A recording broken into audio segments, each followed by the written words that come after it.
Ray Dalio es el gestor del fondo Bridgewater Associates, el fondo más grande del mundo con 140.000 millones de dólares en activos bajo gestión. Pero Ray Dalio, aparte de ser un gran inversor, también es un gran divulgador tanto de economía como de finanzas. Lleva tiempo haciendo pública mucha información de valor para toda la comunidad inversora, incluyendo sus estrategias bajo la cartera o el sistema de inversión del All Weather Portfolio. También ha escrito muchos libros, incluidos los principios de Ray Dalio, y también muchos informes sobre mercado y economía. Recientemente, Ray Dalio ha sorprendido mucho revelando varios informes que destacan su teoría del ciclo económico y cómo este ciclo está afectando a los mercados. Ray Dalio predice una gran crisis, la llegada de una gran crisis que creará un nuevo orden mundial. Por lo que en este vídeo vas a ver de qué se tratan estas duras declaraciones y las razones por las cuales Ray Dalio cree que van a venir estos acontecimientos. Ray Dalio ha dedicado gran parte de su vida a estudiar los ciclos económicos y los ascensos y decadencias de muchas civilizaciones que han ido ocurriendo a lo largo de la humanidad. En sus últimas publicaciones en LinkedIn, como puedes ver en pantalla, alarmó a todo el mundo sobre la llegada de una nueva crisis y de una nueva orden a nivel mundial. Él mismo dijo lo siguiente: creo que los tiempos venideros serán radicalmente diferentes de los tiempos que hemos experimentado hasta ahora en nuestras vidas, aunque similares a muchos otros momentos de la historia. Así, Ray Dalio, estudiando estas civilizaciones y estos periodos de ciclos económicos, ha visto que el ciclo se divide en dos grandes subdivisiones: un periodo de auge y de prosperidad y un periodo de decadencia. Él dice que el primer periodo es un periodo feliz y próspero en el que la riqueza se persigue y crea de manera productiva, y aquellos con poder trabajan armoniosamente para facilitar esto. Y después tenemos el periodo pesimista, que es un periodo miserable y deprimente en el que hay lucha por la riqueza y el poder que rompen la armonía, la productividad y a veces conducen a revoluciones y guerras. Y a continuación veremos algunas de las declaraciones de Ray Dalio. And what I found was there's a cycle. There's a big cycle. You know, you start a new world order. In 1945, we began a world order. After the war, they decided how the world would be divided. They created the dollar as the world's reserve currency and so on. And then because there's so much fighting and then you've established a power that is a dominant power, you have a period of peace and prosperity. Así que Ray Dalio está esperando un gran cambio de ciclo, o como él nombra, un gran cambio de era o una nueva orden. En esta imagen vemos que él ha creado un gran ciclo en el que indica cada fase de este ciclo, algo que se ha visto durante toda la historia de la humanidad según Ray Dalio. Entonces, este ciclo actual habría empezado en 1945, posteriormente a la Segunda Guerra Mundial, que estaba liderada por Estados Unidos, el dólar como reserva y el capitalismo venciendo al comunismo. Entonces, a la izquierda, toda la parte de la izquierda, sería en la época de auge, y Ray Dalio insiste en que China estaría en esta fase, y a la derecha tendríamos a Estados Unidos en esa fase de decadencia. Entonces, este ciclo comienza con un nuevo orden que conlleva a un momento de prosperidad, y la prosperidad acaba provocando una burbuja de deuda por la estructura del sistema. Esto evoca en un mayor gap o una mayor diferencia entre ricos y pobres. De ahí se llega al fracaso de la deuda por impago, y para solucionarlo se pasa a imprimir dinero y crédito. Esta inestabilidad puede provocar guerras y, por último, una reestructuración de la deuda y política que genera un nuevo orden para empezar otra vez ese ciclo. Así que Ray Dalio indica que actualmente estamos en la fase de impresión de dinero y de crédito. Estados Unidos se encuentra en esta etapa en la que hay malas condiciones financieras y un conflicto cada vez más intenso. Clásicamente, esa etapa viene después de periodos de grandes excesos en el gasto y la deuda y la ampliación de la riqueza y las brechas políticas, y antes de que haya revoluciones y guerras civiles. Estados Unidos está en un punto de inflexión, en el que podría pasar de una tensión interna manejable a una revolución, incluso una guerra civil. Y es que es cierto que Estados Unidos es la primera potencia a nivel mundial. Como vemos en este gráfico, desde los últimos 100 años ha liderado como potencia mundial, pero vemos que el repunte de China viene con mucha fuerza y es un rival claro para Estados Unidos. Y vemos que si medimos las fuerzas relativas en esta imagen, cada vez más China se acerca a Estados Unidos y podría ser un rival, y es lo que nos podría estar diciendo Ray Dalio al nombrar esas guerras o conflictos entre países o entre naciones. Y ahora vamos a ver por parte de Ray Dalio cuál es este proceso que viviríamos ahora hasta llegar a ese punto siguiente que sería ese conflicto o esa guerra. Por cierto, recuerda que si te está gustando este vídeo te puedes suscribir aquí debajo activando las notificaciones y dar un gran like para apoyar a esta comunidad de inversores que estamos creando entre todos. Y recuerda que ahora estamos hablando del momento actual de esta impresión de dinero, pero posteriormente en el vídeo pasaremos a la fase futura en la que Ray Dalio afirma que podrían venir grandes guerras. And then that gets extrapolated and it leads to more debt. Fear of bad times diminishes. Opportunities of borrowing and getting in debt, particularly if you have a reserve currency, because the world wants to save in that reserve currency. And that gets the country deeper and deeper in debt. And so you have those debt increases and you have bubbles, but you have prosperity. And bubbles are really fun. They're really enjoyable. They're great. But then you get to the point that there is a limitation to that. And those limitations become apparent when the central bank can't easily produce money and credit. That starts when you hit zero interest rates, because then you can't do it the same. Okay, then you go to that's monetary policy one is interest rate monetary policy. When that doesn't work anymore, you go to the next type of monetary policy, which is printing money and buying financial assets.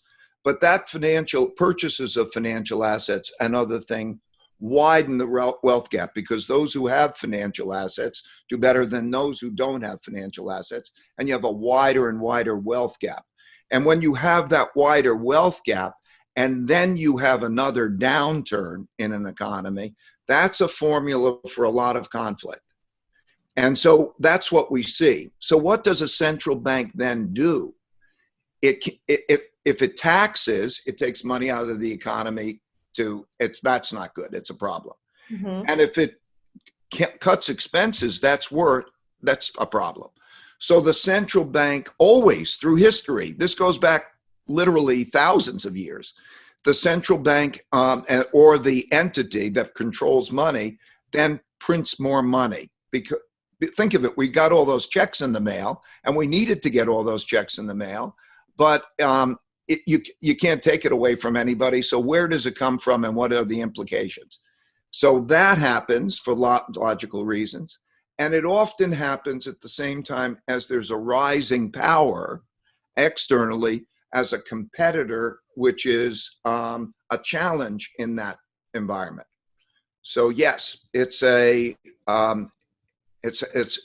one of those times. Ray Dalio nos habla del ciclo de la deuda y nos dice que desde 1945 a 2008 ha sido un periodo en el que siempre que la economía ha estado débil se han bajado los tipos de interés para incentivar el consumo, reactivando la economía, lo que ha hecho que haya más demanda de bonos, de acciones y que suban los precios de los activos financieros. Y esto va bien hasta que llegan puntos como 2008, en el que bajas los tipos de interés hasta mínimos y entonces aumentan mucho las deudas más que los ingresos y llegamos a ese punto en el que viene una burbuja, en este caso la que estalló en 2008, y entonces la economía colapsa. Cuando estalló la crisis de 2008, los tipos de interés estaban en mínimos y era la primera vez desde la Gran Depresión, y es ahí cuando empieza el problema, ya que según Ray Dalio hay tres tipos de política monetaria. La primera de todas, la primera herramienta que tiene el Banco Central es bajar los tipos de interés para estimular la economía. Entonces, en esta imagen vemos que actualmente los tipos de interés están en mínimos, por lo que esta política monetaria o esta opción no es viable. La segunda opción es imprimir dinero y comprar activos por parte del Banco Central, que emite más dólares y compra activos para reactivar la economía. Esto está bien, pero lleva mucho tiempo haciéndolo y llega un momento en que es insostenible y no es eficaz,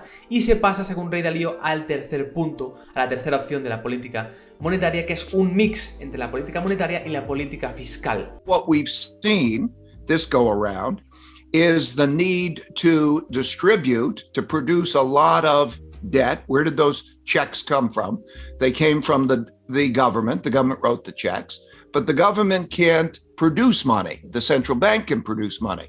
So the central bank had to print a lot of money to lend to the government to do that. And that's monetization. When you get at the late part of that cycle, where you're creating a lot more debt and then you're monetizing it. That's near the end of a long-term debt cycle. Y aquí, como hemos visto, hablamos, según Ray Dalio, de la monetización de la deuda. Ese momento en el que no puedes bajar los tipos de interés. La segunda opción tampoco es efectiva, pasas a la tercera opción, en el que te basas en endeudamiento, más endeudamiento que te financia el propio Banco Central a partir de la emisión de nuevos billetes. Aquí el problema está en que cuando los bonos actualmente vemos en esta imagen que están al 1,5%, esto no cubre ni la media de la inflación, que es del 2%, entonces los inversores no ven atractivo invertir en bonos y pueden ir a otros activos como las acciones, otros activos financieros que otorguen más rendimiento. En ese momento, el gobierno, que está en este sistema de obtener deuda para financiar a su propio país, necesita dinero que le da el Banco Central por obligación, básicamente. Y eso es la monetización de la deuda, el momento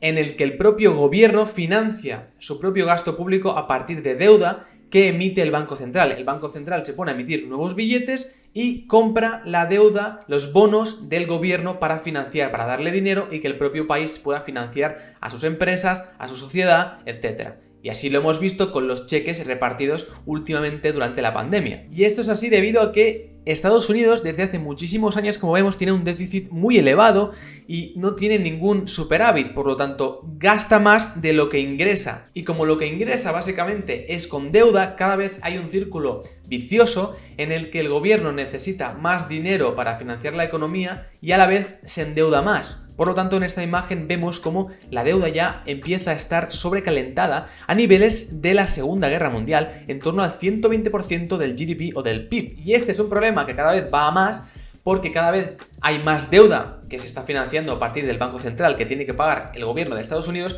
y además tiene que financiar el propio país y la sociedad y las empresas privadas. When there has to be a lot of selling of bonds, and bonds don't give any good return, there's a guaranteed negative return in bonds relative to inflation. And there's a pile of people who own bonds. And this isn't just Americans, but these are international investors owning bonds. And they have to buy a lot more bonds because when the government has to sell a lot more debt, that means they have to buy a lot more bonds. There will not be enough demand for those bonds. When that happens, interest rates rise. That's what you're seeing now. And the central bank is put in a dilemma.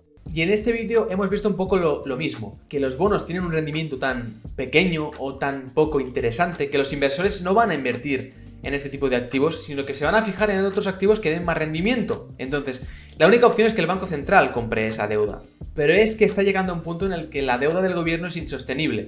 Entonces ya se dice que en torno al 79%, 80% del PIB en deuda empieza a ser un nivel insostenible a largo plazo para repagar esa deuda, y Estados Unidos está llegando a niveles de 120%, por lo que el gobierno necesita desesperadamente emitir nuevos bonos para financiar esa deuda y para financiar el país. Y el problema viene a continuación, porque actualmente los tipos son cero, ya no puede ir a la primera opción de opción monetaria que hablábamos anteriormente, la segunda también se descarta.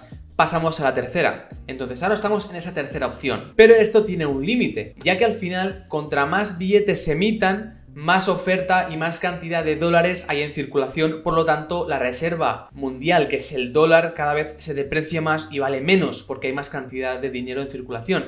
Y no solo eso, sino que si se reactiva otra vez la economía y con todos esos dólares se activa el consumo, el crédito, etcétera, y con tipos de interés en mínimos, esto provocaría un gran nivel que estamos viendo ya de inflación. Por lo tanto, habrá un momento en el que esa política monetaria tan expansiva que tiene la Reserva Federal cambie de sentido y ahora pueda ir enfocada a subir los tipos de interés y a dejar de comprar la deuda de Estados Unidos.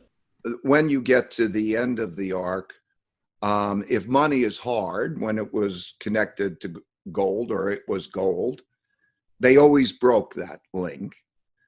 And if it was soft, they would always print more money. And you can't raise living standards by printing more money. You can redistribute it. Certainly the money that is being received by those in the form of checks and they go out and spend it helps their living standards. But what it does is it diminishes the value of that cash, and it diminishes the value of bonds, because bonds are a promise to receive a lot of currency. and it shifts wealth to financial assets. It always sends stocks higher, like my 1971 lesson. It always sends gold higher, and it also always shifts the impact of currency. Y aquí podemos ver en esta imagen la distribución de la deuda o de los poseedores de deuda nacional de Estados Unidos. Vemos que hay una gran parte, el 60%, que son inversores extranjeros, inversores de Estados Unidos. Entonces, si le sumamos la desaparición del dinero de la Reserva Federal en un escenario de inflación, de recuperación económica y de subida de tipos de interés, pero aparte de esto, si yo soy un inversor y veo que cada vez hay más dólares en circulación, que cada vez se deprecia más la divisa y que yo estoy comprando un bono con un valor nominal que me va a pagar un cupón, un tipo de interés a nivel anual, pero que lo voy a cobrar en dólares y que cada vez esa divisa va a valer menos, no me parece interesante comprar bonos, por lo que si ni la Reserva Federal compra bonos, ni los inversores, tanto extranjeros como de Estados Unidos, no compran deuda de Estados Unidos, ¿cómo puede Estados Unidos llegar a financiar el país y repagar toda esa deuda? Aquí es cuando llega el problema y cuando Ray Dalio revela este gráfico. Ray Dalio señala que a principios de 1930 es cuando cambia el ciclo. Y ahí, como vemos, empieza a haber una gran diferencia entre los tipos de interés y la base monetaria o el dinero que hay en circulación. De esta manera, en 1945 es cuando indica que llega la nueva orden o el nuevo orden mundial, y es cuando corrige y vuelven a juntarse esos tipos de interés y la base monetaria. Entonces, en 2008, como comentamos antes, la última crisis es cuando se empezó a ver esa descorrelación o esa gran diferencia entre los tipos de interés, el precio del dinero y la propia base monetaria, el dinero en circulación. Actualmente es muy exagerada y es donde ahora indica Ray Dalio que podría haber ese cambio de nuevo orden a partir de los próximos años. Y ahora volvemos al gráfico. Hemos analizado de dónde venimos, el punto actual y ahora hacia dónde vamos. Pues Ray Dalio puede ver conflictos internos y guerras. Él mismo dice: al estudiar más de 50 guerras civiles y revoluciones, quedó claro que el indicador principal más confiable en una guerra civil son las finanzas del gobierno en quiebra, a menudo después de un shock económico y cuando hay grandes brechas de riqueza. Entonces, para estructurarlo, Ray Dalio indica que pueden venir guerras y conflictos cuando se dan tres factores. Uno de ellos es la quiebra financiera de un gobierno, 2, la crisis económica y 3, las grandes brechas de riqueza. Entonces, 1, hemos hablado de esta posible quiebra financiera del gobierno. 2, hemos visto la actual crisis económica y nos falta analizar la 3, que es esa brecha entre las grandes riquezas. Y aquí lo que dice Ray Dalio es que los bancos centrales, cuando inyectan dinero en la economía a partir de la compra, la demanda de bonos y de activos financieros, los que se benefician de la demanda de los activos financieros y por lo tanto hay más demanda, suben los precios de estos activos, las personas que se benefician son aquellos que ya tenían esos activos financieros o que los están comprando, por lo tanto gente que tiene suficiente poder adquisitivo para comprar esos activos financieros. En cambio, la gente que no tiene activos financieros no se ve beneficiada de esa demanda y de esa subida de los precios. Por lo tanto, cada vez que hay esa inyección o esa subida del precio de los activos financieros, se va creando cada vez una brecha más grande entre aquellas personas que tienen esos activos y las que no, ya que las que tienen esos activos cada vez son más ricas y las que no tienen esos activos cada vez son más pobres. Y aquí podemos ver la diferencia que hay entre el top 1% de Estados Unidos y el 90% restante. Y en este gráfico también podemos ver que el 0,1% de la población de Estados Unidos en el periodo de 1940 hasta 1980 tenía en torno al 10% de la riqueza del país. Pero es que actualmente, desde 2013, llega a en torno al 25% de la riqueza del país, tan solo el 0,1% de los más ricos. Entonces estarían cumpliendo las tres variables y es cuando Ray Dalio podría ver o conflictos internos o también comenta que cuando estamos en ese tramo de decadencia del sistema, en este caso en el que estaría Estados Unidos actualmente, puede aparecer otro rival que avance y que pueda plantar cara al país, en este caso de Estados Unidos, que podría ser indirectamente China. Espero que te haya gustado este vídeo. Déjame en los comentarios qué opinas tú sobre esta visión y estas declaraciones tan duras de Ray Dalio. Te voy a dejar este vídeo aquí. Recuerda que te puedes suscribir aquí debajo y siempre recuerda también invertir con cabeza.